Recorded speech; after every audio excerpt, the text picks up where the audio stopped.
Inilabas na ng pulisya ang kuha ng CCTV sa pananaksak sa isang miyembro ng US Marines sa Makati nitong Sabado. Mariing kinundena ng Embahada ng Amerika ang naturang krimen. Balitang hatid ni Salima Refnan. Ito ang opisyal at enhanced CCTV video ng pulisya sa pagpatay sa isang Amerikano sa Makati nitong Sabado. Sa frame na ito, pasado alas 4 ng madaling araw nitong Sabado, makikita ang asawa ng isang US diplomat na naglalakad sa Kalayaan Avenue papuntang Rockwell Drive. Lasing daw ang hindi pinapangalan ng Amerikano ayon sa gwardyang nakunan sa CCTV. Maya-maya pa, dumaan ang silver-white SUV ng mga suspect na tinanong ng gwardya. Habang tinatanong ang mga sakay ng SUV ng gwardya, nakitanong din ang biktima. Hindi sa pinansin ng mga suspect pero sa kanilang pag-alis, hinabol sila ng biktima. Di man nakunan ng kamera, ayon sa gwardya, 2 beses daw kinalampag ng biktima ang paalis ng sasakyan. Dito na raw bumaba mga suspect.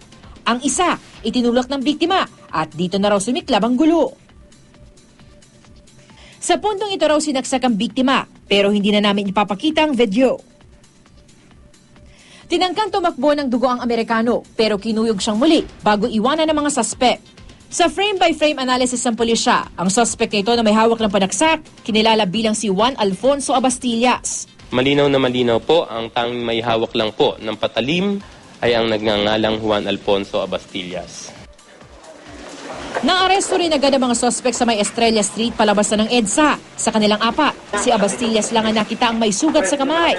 Para mapalakas ang reklamo, pinaghahanap na ngayon ng pulisya ang lalaking ito na napadaan lang pero nasaksihan umano buong pangyayari. Maging matapang po tayo na tulungan maprotektahan ang hustisya na kailangan nating ipakamit po sa naging biktima. Sumailalim na sa inquest proceedings para sa reklamong murder ang 4 na suspect.